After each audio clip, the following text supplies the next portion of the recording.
Hi and hello, my fellow football Americans. It's your old pal Dave Dameshek here. Welcome to NFL Week 9. Welcome to Football America, episode 21. Happy Halloween, by the way. We've got Pablo Torre on the way. We're going to make our picks for you for the upcoming games this weekend. And I'm in Miami. Let's talk about all of it, shall we? Let's start the show.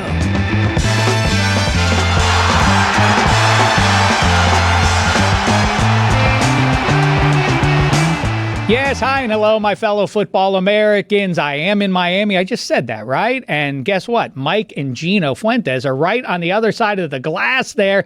I'm over the moon. How excited am I? I said, listen, instead of getting a guest to help us make the picks, we're so rarely, if ever, together. Let's just do it amongst ourselves today. So that's what we're going to do. But before we jump into it, and like I say, Pablo Torre on the way, excited for that. Had a great time today on the day, or yesterday on the Dan Le Batard show. Did I just betray a little too? Okay, so we do that all the time here. I think it's fine. I there's no we're point. Recording it on a Thursday. Exactly. It's sorry. Fine. I don't know what's going to happen in the Ravens-Dolphins game. You're okay. Can I tell you something? I do know what's going to happen in the Ravens-Dolphins game, and I'm not going to suggest that I'll pierce my nipples if I'm wrong, but I'm pretty confident that Baltimore is going to win that game. Let's start this show off like we do most shows, which is honoring the episode number and the player who wore that number best in pro football history. Number 21 is where we are. I think it's pretty easy to say it's Deion Sanders, right? Any debate there, fellas? I got a few honorable mentions here. Sean Taylor. Good also one. wore Very good. maybe the best safety ever. LT. That would be my pick. LT. Well, man, oh man, I am either an old man or you guys have no regard for history. You can't just throw out LT and not. Oh, that's right. Sorry. It's LaDainian Tomlinson. LT2. Yes. There's an LT2 who is already one of the all-time best players. You can't then say not as bad as there being an A-Rod, Alex Rodriguez, and then Aaron Rodgers decide, I'll be A-Rod as well. No. How about we give LT2 a new nickname just for our show? We'll call him the sequel. Listen. Okay. LaDainian Tomlinson won me plenty of fantasy football money. He is LT to me. Okay. Fair enough. Yeah. Also, there's Charles Woodson. There's Charles Woodson. There's the third leading rusher in NFL history, Frank Gore. No, he's 20. Compiler. It says 21 here. Parts of his career. I have no recollection of that part. But you know what? I'm glad you just mentioned that because I felt like we were I should say also, thank you for all the feedback. On the last couple of shows in particular, they've been real good. I feel like we've done legitimately, we're on a nice hot streak of about a month of real good shows here. And most recently, we had Brandon Perna from That's Good Sports on a week ago today. And we had John Hamm on Monday. Go back and listen to both of those. Appreciate all the feedback. Great stuff from those characters. But we were so hurried on the last episode, we didn't get to fully honor number 20. Barry Sanders was the winner there, but that might also be on the short list of best jersey numbers across the sports landscape. I think 21 is pretty strong, though, too, because you have Roberto Clemente. Some people say that they should retire 21 across baseball, much the way they did Jackie Robinson. When we had the All-Star game down here, there was a big contingent of fans holding up the signs, get to retire Roberto Clemente's number. I don't know if you remember that. They had a lot of guys walking around with signs. There was basically protesting. Yeah, it was our dad's favorite player. Dad's favorite player. Yeah. And I just remember a lot of fans wearing Clemente jerseys, petitioning for MLB to retire that number. I'm not surprised to hear that. He has great meaning beyond his deeds in baseball, what he meant, or actually as a trailblazer for Latinos abroad. He's essentially the Latino version of Jackie Robinson. Speaking of which, Juan Marichal is number 21. Tim Duncan, Kevin Garnett, is that right? Was he 21? Tim Duncan, the greatest athlete to ever come out of the Virgin Islands? Yes. 5 championships. I can't push back with another name. Peter Forsberg is as skilled a hockey player as I have seen.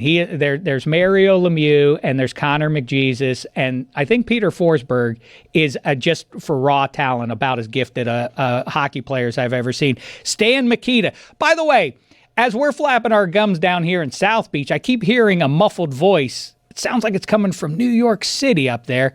Bradley, is that you? Yeah, what's going on? How we doing? Well, you're wearing a mask, and it's a little weird. What are you supposed to be? Yeah. Dr. Doom? It was a Death Eater, but the problem with the mask was I didn't realize there's no mouth like opening for it, so it was a problem. You got to plan for these things, man. Well, it's only a show in which you're expected to speak. So yeah, I know priorities. Yeah. It's giving me But gimp anyway, vibes. I feel scary. Mike looks like scary. Mike is I a scared couple jester. people today. I just found this hat over there. Gino is a mad scientist, and I'm nothing. And why is that? Because I'm a curmudgeon about a few things in this world.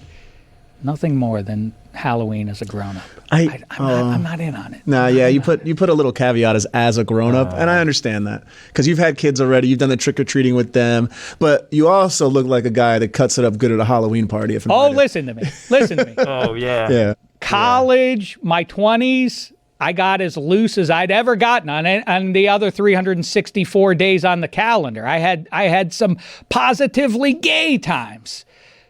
Well, I mean, you know what I mean. But or do you? Either way, this thing of having to get dressed up and then you walk into the party and then you feel like, did I overdo it? Did I underdo it? Either way, I don't want to be put in that spot. Just leave me out of your Halloween party. Yeah. Me and Amin had to talk about this earlier, and especially as you get older, one thing that becomes worse is the wearing of a mask, because then you got to scratch your face, you're sweating. Even worse, face paint.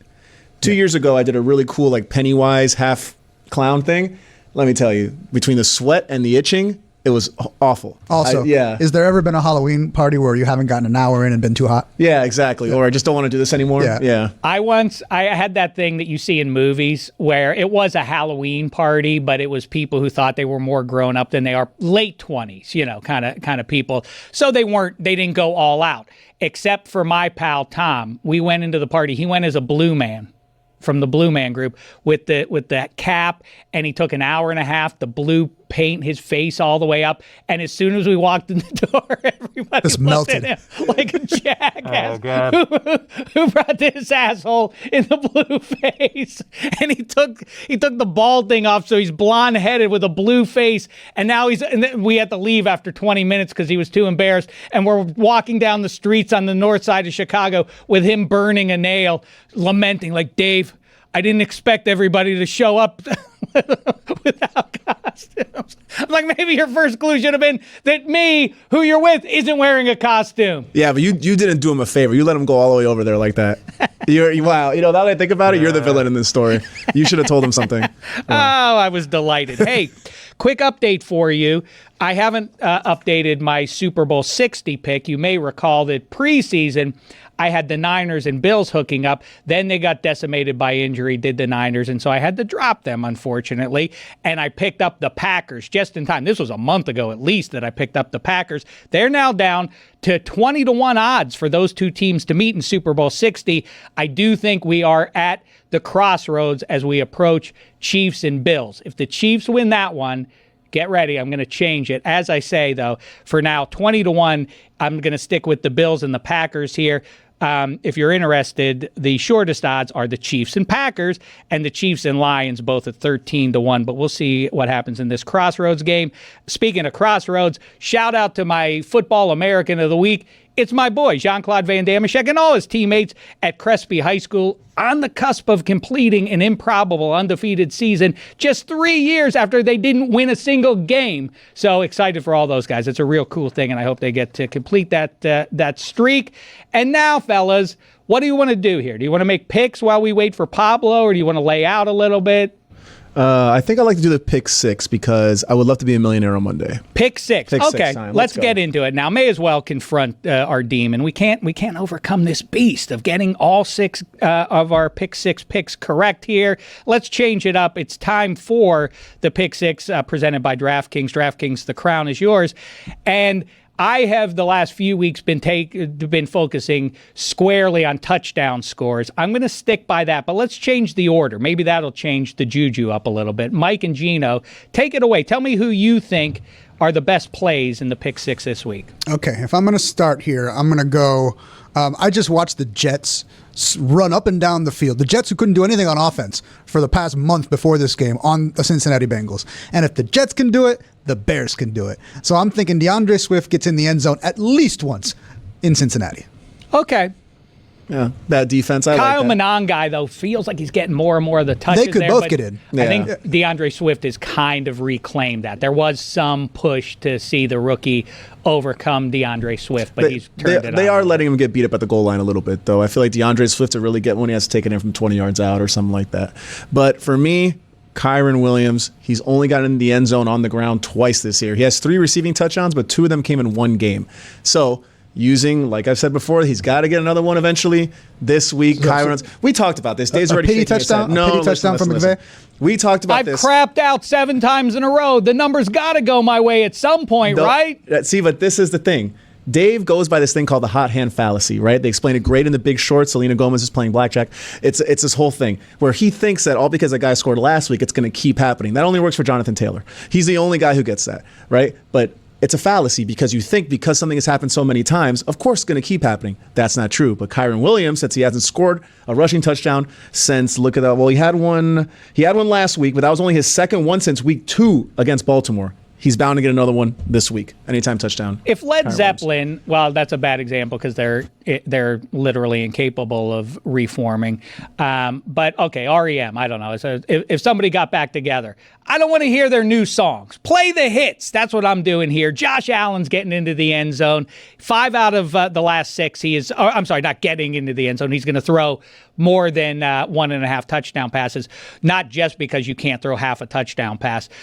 He'll throw 2 or more because he's done so in 5 of his last 6, and 6 out of the 8 games he's played this season, he's accomplished that. Patrick Mahomes has done the same in 4 of his last 5, and he's had at least 3 in 4 of those last 5 too, so he's on a heater. Justin Herbert, he's done the thing, 2 touchdown passes or more in the last 3 and 5 of his 8 games. So I think all 3 of those are pretty safe plays. Jamar Chase, 4 touchdowns in his last 4. He'll make it 5 out of 5. And Rashee Rice, since he came back, 3 touchdowns in his first 2 games back. You know, before I round this out, I'll round it out for you. Jahmyr Gibbs averages a touchdown a game so far this season. He'll get in there. Hey there, my fellow football Americans. You feel that chill in the air, don't you? I do, and I'm in Los Angeles. It's officially football weather out there, don't you know? And from tailgates to watch parties, there's only one beer to pair with fall and football. And I'm, of course, talking about my beloved Miller Lite. The light beer that's been the one beer for beer lovers since 1975. Fun fact about me, I'm a beer lover. And for me, it's still the go-to every time. Why? Because Miller Lite is the great tasting light beer for people who love beer. That's me, and maybe you. It's brewed for taste, and simply put, it just hits different. Not too heavy, not too light, the kind of beer you can drink from kickoff to the final whistle without missing a beat. It's that smooth golden flavor that somehow feels like football season. After 50 years, Miller time is and always will be a good time. When the game's on the line and we're all holding our breath, there's comfort in having a Miller Lite in hand. It's part of the ritual, after all. Whether I'm in a crowded bar or kick back on the couch, it's the beer I reach for. It's dependable, like Brandon Aubrey from 68. Miller Lite. Great taste, 96 calories. Go to MillerLite.com FBA to find delivery options near you, or you can pick up some Miller Lite pretty much anywhere they sell beer. It's Miller time. Celebrate responsibly. Miller Brewing Company, Milwaukee, Wisconsin, 96 calories and 3.2 carbs per 12 ounces.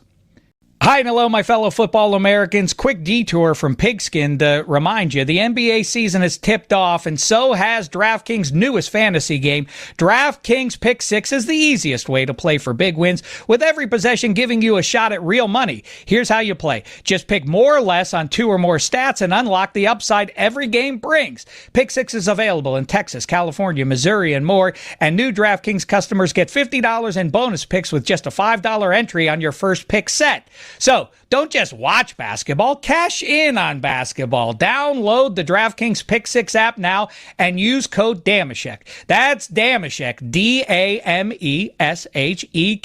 Play just $5, get $50 in Pick 6 bonus picks, make the call, ride the upside in partnership with DraftKings Pick 6. The crown is yours. Hi there, my fellow football Americans. Fun fact about me, I like food.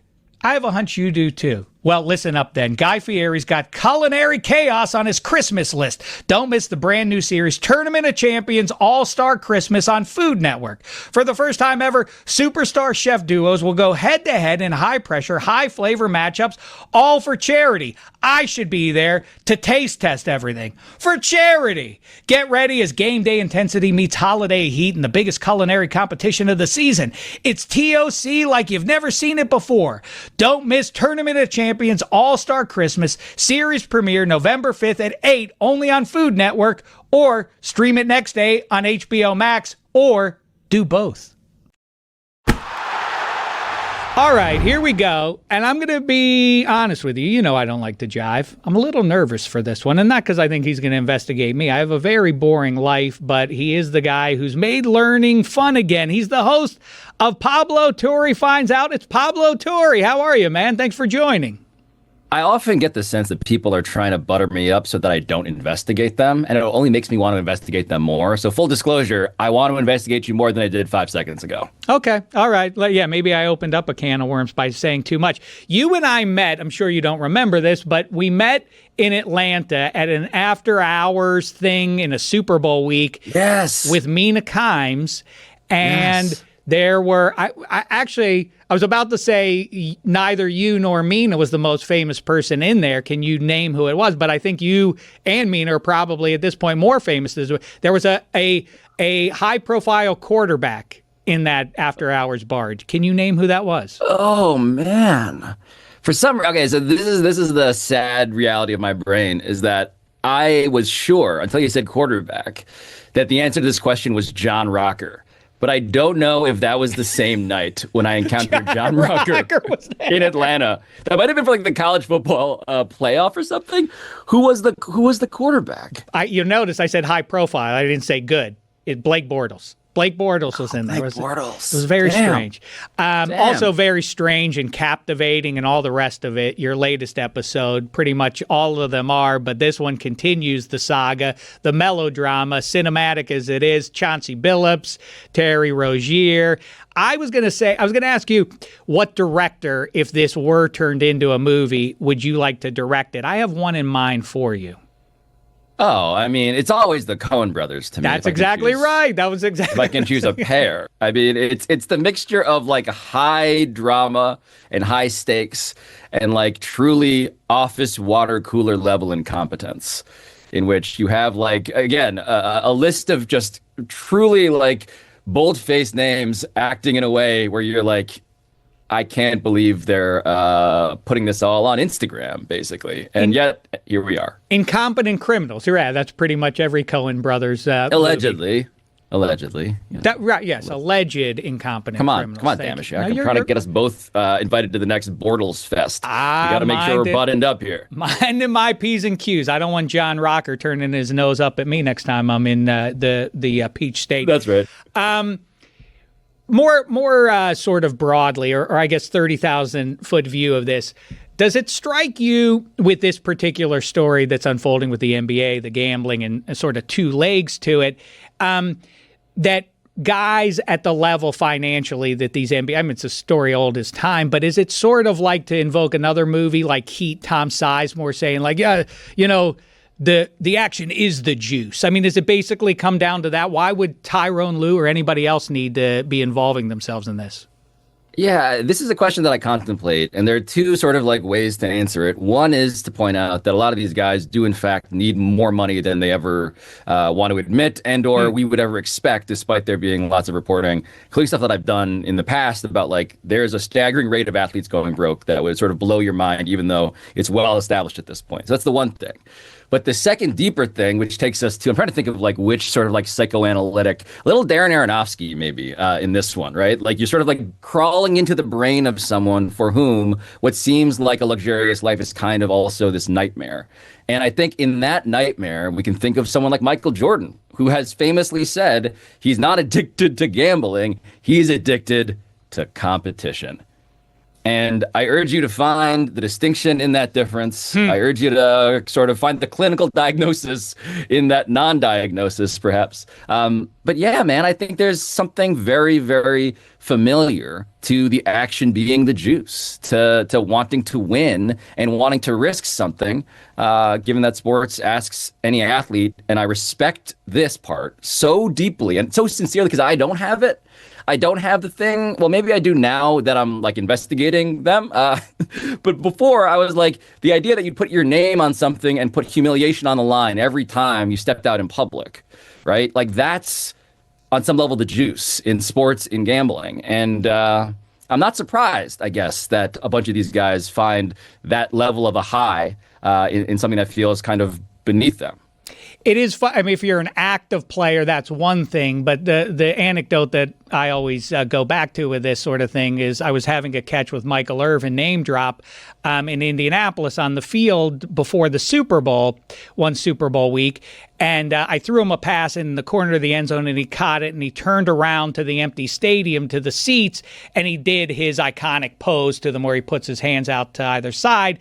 And I said, what is that like, man, when you do something in life and then 70,000 people applaud you for it? And he said, man, I've had a crazy life. I've had a wild and great life. There's nothing that beats that moment. And it really is. I think once you get done with that probably life has a weird, you're searching for some meaning, or what you're looking for is action, right? Yeah. Oh, look, I think about, so I keep on going back to Jordan and even Barkley as a sort of like point counterpoint here, because both of those guys love gambling. And that's okay. There's nothing wrong inherently with really enjoying gambling. The question becomes, what are you using it to fill inside of you, so to speak? To get back to that sort of like interiority, what kind of a movie are we watching? Michael Jordan, like the guy could not have won more. He is the person for whom we consider the synonymous figure, the face of winning. And yet that wasn't enough, right? And so you watch The Last Dance, as I have multiple times, and I marvel at just like how the thing that's supposed to be at the end of the rainbow wasn't there for him. And meanwhile, by the way, Charles Barkley loves a casino, but at the same time, did not win in the way that Michael Jordan did. It is in fact synonymous with the other way to sort of be embarrassed in public. He never won a title. And yet I look at him and I'm like, that guy seems happy. And maybe I'm buying into a different fiction. Maybe Charles is miserable, although I will say in every interaction I've had with him, name drop, he seems unbelievably thrilled to be Charles Barkley. And so I think there is just something around what were you expecting that was going to fill that, round peg, round hole problem inside of you. And I think that some guys, they keep on searching for that thing, for that high, for that thrill. And you're right, man. I've talked to, I mean, look, you as somebody who was based in LA, remains very familiar with very famous people. I think it is really hard to not feel that anymore. I think the whole thing of like an athlete dying twice, to be, highfalutin about it, is not just unique to athletes, but it is unique to people for whom the spotlight and those stakes really meant something. And I get it. How else can you replicate that if not by feeling some danger? That extra edge. Yeah, I get, it really is. And you mentioned LA. I've always said, it's sort of like the Ginger or Marianne or Luke Skywalker or Han Solo. Which side do you lean to? It's sort of the Shaq or Kobe thing. Shaq was, and I would be Shaq, by the way, in this equation. I'm good enough. This has worked well enough to get me some MVPs and some NBA titles, where Kobe was never satiated. And that distinction is what drove them apart ultimately, huh? Yeah, look, the whole thing of what is enough and how, by the way, here's what's funny about the Shaq thing, right? We were talking before I think we started recording, assuming that we weren't already taping when we started talking about pharmaceutical commercials, not to pull the curtain way back. But Shaq will endorse anything.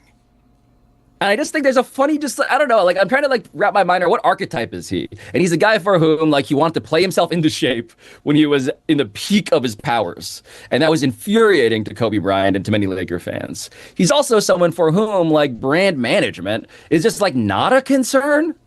You know, like simultaneously, maybe that is connected. There's so many things, so many jingles, so many commercials I only know because Shaq endorsed it. You know, I think of the Dollar General. I think of Shaq, I was just going to say, yeah, that's the worst. That's the lowest of the low. Him talking to the little cartoon general. A little cartoon general. Yeah. Come on, Shaq. Yeah. There's a deeper metaphor in talking to a little cartoon general, but I'm not quite equipped to find it just at the moment. But yeah, that guy will basically put his name on anything. And by the way, simultaneously, he kind of seems pretty happy. Relatively speaking to the sort of theater of misery that is the Michael Jordan, Kobe Bryant kind of like school of thought.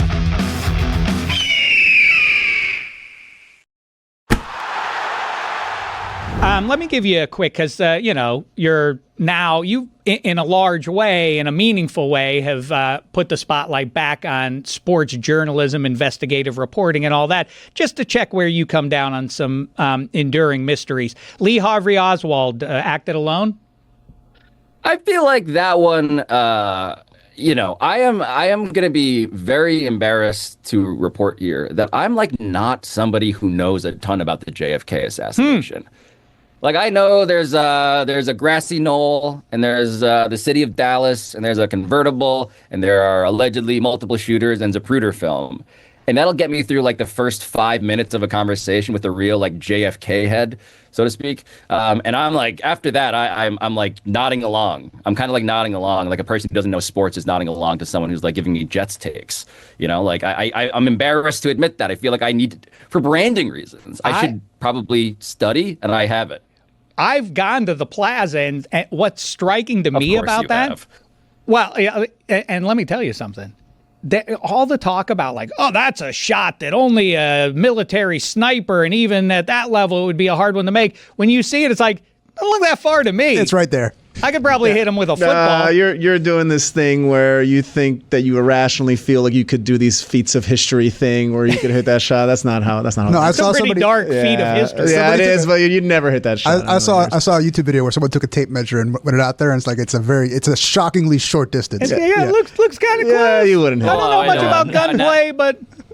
Now you're telling me this is like the punt, pass, and kick contest. Exactly. See, Dr. Pepper challenge. Yeah, you're not going to do assassinations. it. Yeah, kids can do this. Yeah, just throw the bullet sideways. That's fine. Yeah, you're not winning a scholarship, Dave. It's not happening. Well, the other thing is, it's the same thing as sitting at home and watching Jeopardy. How do they know that? When you add the pressure, Lee Harvey Oswald was under some amount of pressure there, allegedly. Lee Harvey Oswald, clutch gene. Moon landing, real?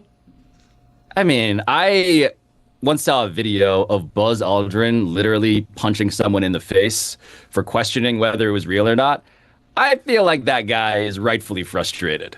I feel like that thing happened. I feel like Buzz Aldrin putting the courage of his convictions on a viral video. I encourage you to find it. It's great.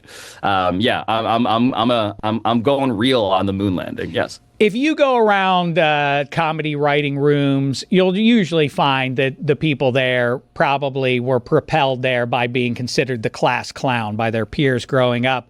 Did you, as an investigative reporter watching The Sixth Sense, how early in that movie did you go like, oh, he's dead? I was inspired to become an investigative journalist because I didn't see it coming, and I vowed to never feel that embarrassment ever again. Origin story. Yeah. We have a Pablo origin story. Yeah. Like in Signs. M. Night Shyamalan, is the cave that Bane was raised in for me.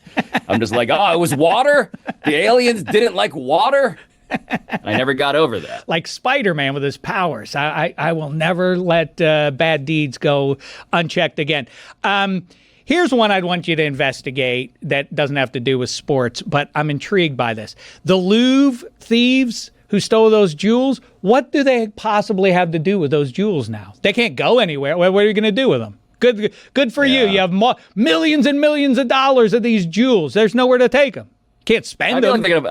I feel like they're going to pop up at like Fanatics Fest.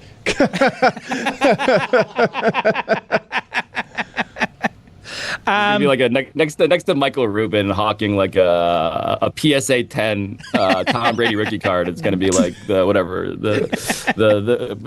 what Princess Diana's like amulet. Only an 8 graded French crown jewel. Didn't quite pass the test. Yeah. Yeah. By the way, the authenticators, I love that. It's so much bullshit. They're here. I love that they exist. I love that they're like, you know what we need is a regulatory agency for trading cards. And it's like, well, who decides? It's like, don't worry about it. Like, okay. In movies, it's always settled by at the hock shop. And it always ends up like, this is a priceless item. I'll give you $50 for it. Like, fine, give me the $50. If you were doing the work you're doing now during the many Patriots scandals, which one would you have been most, which would have piqued your interest most? Spygate, Deflategate, the TB12 controversy, the demise of the dynasty? Ooh, I still love the Deflator as a character. Remember that guy? He like showed up and he was like, and you'll never guess who it was. The guy they nicknamed in the building, the Deflator. Like that's some Coen Brothers stuff, man. I love that. Okay, a couple of things I remember about the Deflategate, right? The ideal gas law. Remember there was like a press conference, and I feel like maybe it was Belichick who had to come out and basically like mutter, because he obviously wasn't like trying to take the blame for what Brady was doing with the deflator in the bathroom, like near the field tunnel. And Belichick basically had to mutter about like the ideal gas law. And I was like, this is great. I love this scandal. The deflator. Belichick, you've done some work on him. Maybe we'll have time for that. But quickly, I just wanted to ask you where you are in a couple of pro football, different levels of scandal. The field mics, Myles Garrett hitting Mason Rudolph with the helmet. Does that one intrigue you at all, what happened there? Is it plausible that all microphones on an NFL field for a primetime game, national coverage and all of that, is it plausible? Does the explanation, the field mics were out? Does that check out? I don't believe that. No, I don't believe that for a second.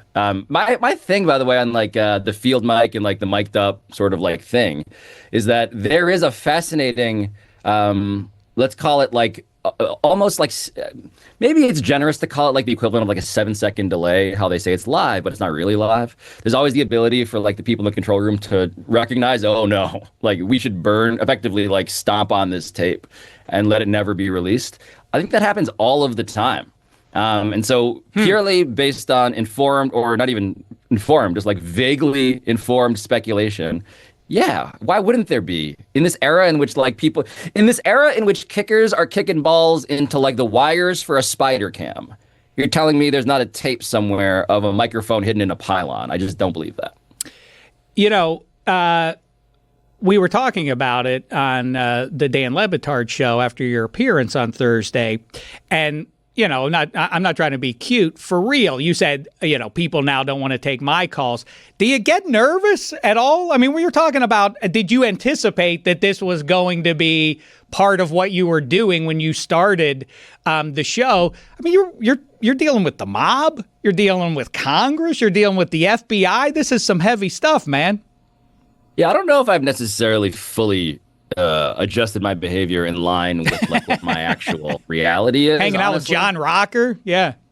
Me, John Rocker on the subway, just saying whatever we want. Singing Jardian songs, singing prescription drug commercials, yeah. My sense of like how much I should be worried is that, I don't know. I have like I live. This is, I guess, fully disclosed, so no use pretending. I do live in New York City. I do ride the subway with John Rocker style characters every now and again, and I don't really think about it. That said, it does occur to me that if something were to happen to me, and I am very sound of mind and body, and I am very happy, and I should establish these things, I'm told I should basically establish, I'm not trying to hurt myself. I guess that's a thing that I should do now. Beyond that, I genuinely don't, I don't know, I don't think about it, and yet I recognize that, like, if you're trying to get me right now, like, there are a lot of suspects, so it's a pretty good time to try. Yeah. So I should recognize that. I don't know, do you think Le Batard would, like, let me expense? I'm not trying to be glib, by the way, about this. I mean, no, I do, because you start out, I'm going to do a sports show, and I'm going to investigate some things, and all of a sudden, I mean, it feels like every week Pablo Torre is breaking news that national news is picking up, and like we say, the government is responding. FBI, yes, Gino. I'm gonna jump here, Dave. Pablo, we're worried about you. The whole Le Batard crew, everybody here. I think Tony mentioned it today. It's like we're very worried about you, Pablo. So go stand by his side, man. Me? I think I appreciate that. I'm not here to diminish what I think is work that I try so hard at that I sometimes don't actually internalize how much someone hates me for doing it. So there is just that. I also do think when it comes to the unsavory characters that I tend to talk about, I guess what I hope, and this is going to sound, now I'm going to sound like an absolute idiot, but I'm like, I think the mob's going to like this episode. I think they're going to get what I'm going for. There's a reveal. There's a character development. You know, like I'm sort of like trying to give a three-dimensional view of like what they're really up to. And it wasn't me, by the way. Like other people are talking about this. Like I'm not the guy who's like there with the microphone. You know, like I'm like talking to other people. Like maybe consider that, sir. Your old man was a doctor, right? And I bet you he would watch shows, you know, ER and Grey's Anatomy or otherwise and say, that doesn't happen in real life. I get the sense that mobsters like being portrayed in movies. Maybe this is That's what I'm hoping. I feel like, look, if I may appeal to the mob for a second. Please. We haven't heard about La Cosa Nostra in a while. And this has been a real development in the brand. 4 of the 5 families were mentioned in this indictment. And I say this very sincerely, having reported the story in a real way. I am more impressed with the state of La Cosa Nostra today than I was 2 weeks ago. You guys are up to stuff. It's nice to say. Shout out to you. Please leave me alone from a pure, hey, I'm just podcasting here. You know, I admire you greatly, too. And you, FBI, and Congress. Everyone else who we've brought up here. Where do you come down? Because you, again, are doing legitimately marvelous work and, you know, stuff that transcends mere sports. This is high-end journalism. What do you make of, I'm not looking for you to impugn anybody, but the notion, what's replaced journalism largely over the last decade is the notion of the newsbreaker. To me, these are transcribers. What value do you think that has, if any? Yeah, I think the question is always, if you waited 5 more minutes, would we have known about it? Right.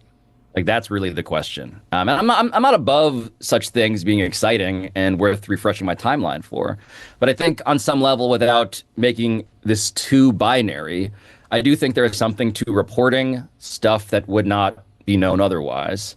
And more than that, reporting stuff that others don't want you to know. And so I think, if anything, speaking to the branding problem of journalism, another, like the Italian mob, a once proud profession that has fallen on some hard times until recently, one might say, I would say that we need to sort of distinguish like who gets to use that word.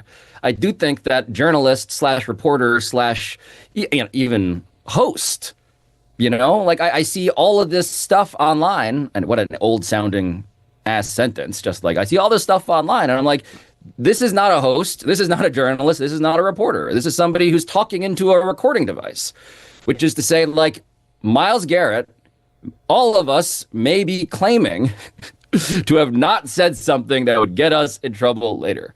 But I do think the reality is we need to draw lines around, hey, I think there's something to the craft of this, to the intentionality of this, and trying to report something that other people don't want you to report. I think that means something. It just feels to me like spiked information, obviously, parties incented to get word out and then reporting that in advance of something.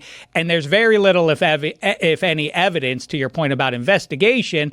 There's a lot of speculative stuff out there, but very rarely do the newsbreakers tell you something is about to happen before it actually happens. And that, like I say, turns them into transcribers, high-end, highly paid ones who then turn themselves into martyrs by saying, it's hard to have a regular life. I can't have a regular life because I'm too busy. I know. I'm sorry for I know. I have 2 cell phones and they're ringing all of the time. Like, okay. Look, I think that on some level, the word newsbreaker is a vocabulary where we just got to change. Like, is this actually news? Are you actually breaking it?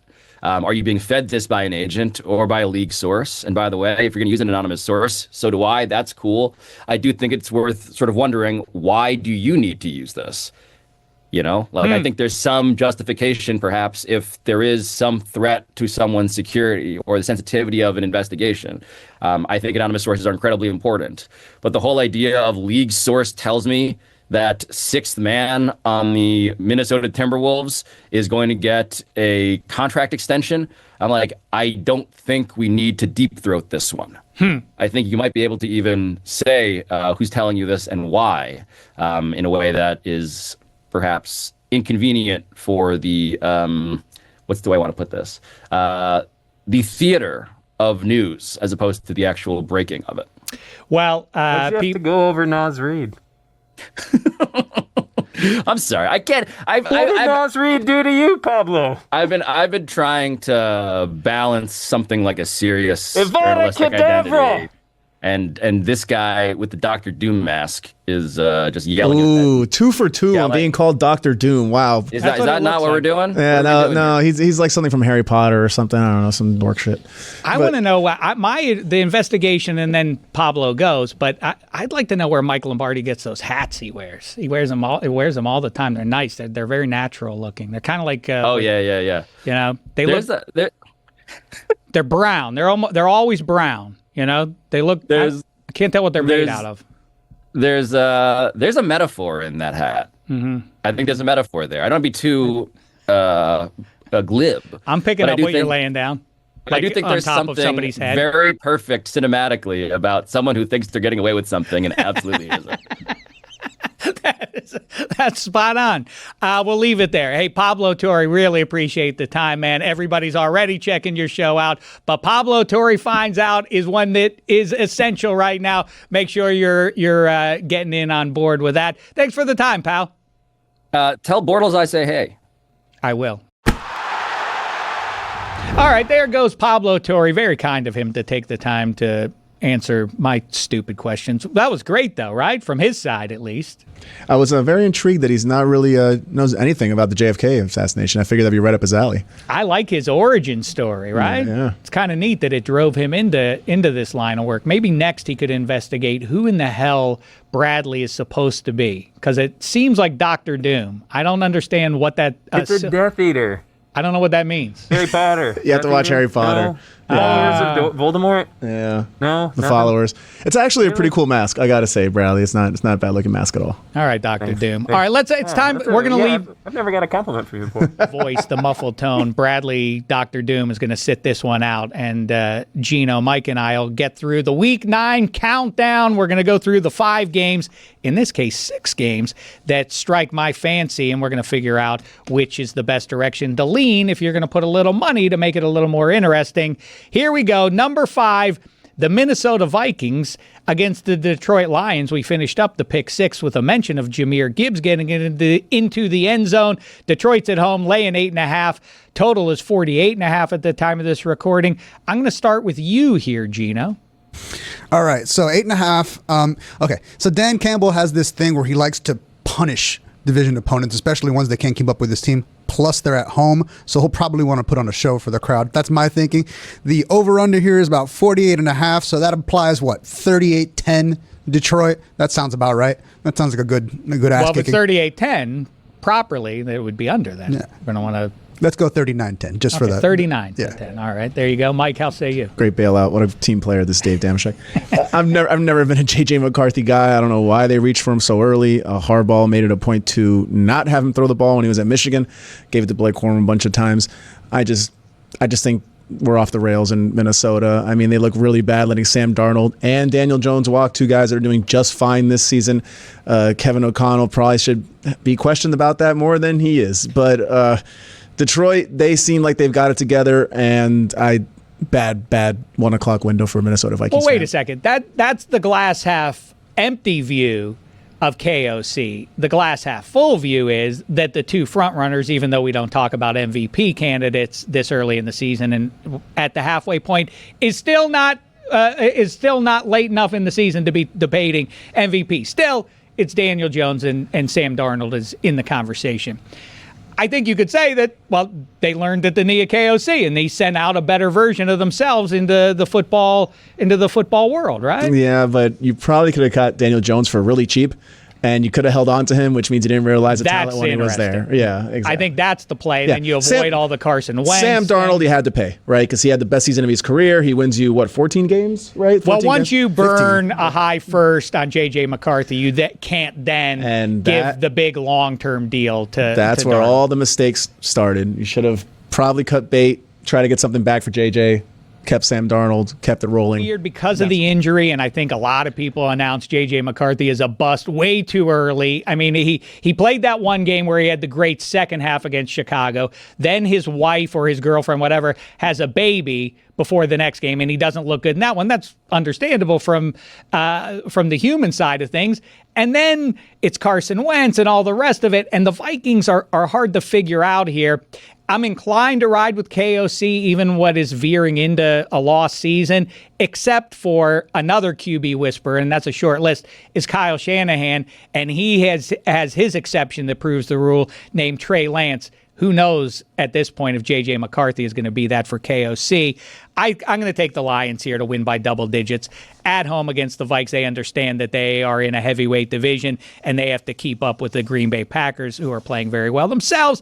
At number 4 on the countdown, instead of one game, I love these two massive numbers, and I want to see what you guys think about these. Rams are laying 14 at home to Tyler Shuck and the Saints, and the Green Bay Packers a meager 13.5 against the Carolina Panthers. Mike Fuentes, would you bet either favorite here? No, I kind of like Carolina. I know it's going to be Andy Dalton, but Andy Dalton has proved to have been serviceable before, and he can't possibly be as bad as he was last week. So I like Carolina. The thing about Tyler Shuck, I'll never say his name right. What is it? How do you say it? Shuck. Shuck? Like shucks? Shuck. Like shuck. Shuck. Like shucks. Like Bayou. Like shuck. Yeah, like that. Go ahead. Okay, yeah. Well, he's playing the Rams. He's traveling all the way out to L.A. That's a tough place for a rookie QB to start. So I could see that getting away from them and him just not being really able to do anything. So if I had to pick one 13.5 point, 14-point favorite here, it's probably going to be the Panthers. I would go. I just turn my nose up at these massive numbers. They just the supremely gigantic number in NFL games doesn't usually pay off. The Rams, though, against a rookie with that pass rush, that should add up to a big win for the Rams. Gino, how say you? I think the Rams are going to cover here, but I think Andy Dalton, I mean, he looked really bad in the first game, but he's a vet, and I'm sure they've been trying to figure stuff out. They may not be close, but I could see some garbage time closing of the gap there, which is going to just ruin anyone that went over. So I'm going to say Carolina in Carolina versus Green Bay, and the Rams versus Interesting. New Well, Orleans. Andy Dalton, for what it matters, and it could factor in significantly. It depends which side you think this favors. Matt LaFleur and Andy Dalton are no strangers to each other, understanding each other's tendencies, who that favors. Probably the Packers. At number 3, the Indianapolis Colts, the AFC frontrunner, paying a visit to the banks of the Three Rivers, the Steelers, for the second week in a row, a home dog +3. Egad, yuck, fed, and double fed. Gino, how say you? So 50.5 point total here. There's going to be some points scored here, is what they're saying. They're saying the Colts, the one weakness they have is that they can't really cover people, and so I think DK Metcalf's probably going to have a big game here.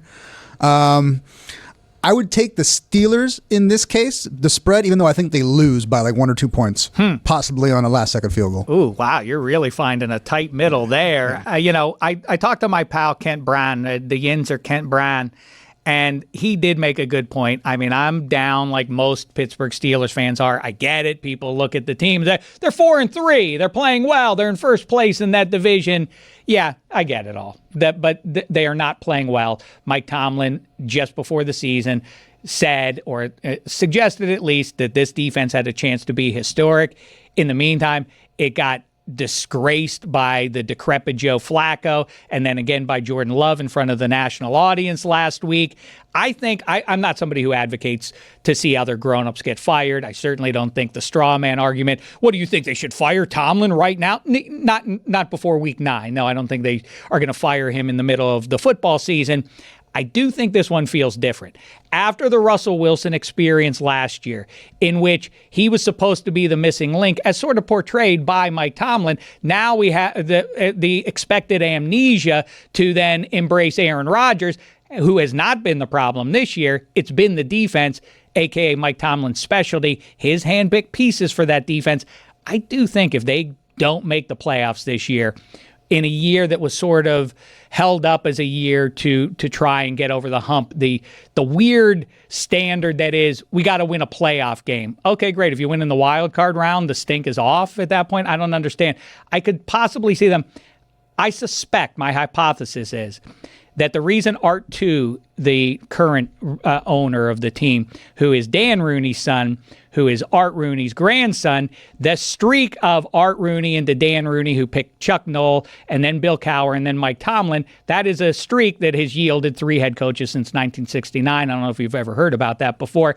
I think Art 2 understands, if I get rid of Mike Tomlin, and then I'm responsible for hiring his replacement, what if I make a mistake and hire someone like Adam Gase? I will have destroyed this great familial streak. I think that probably, and I would be worried about that too.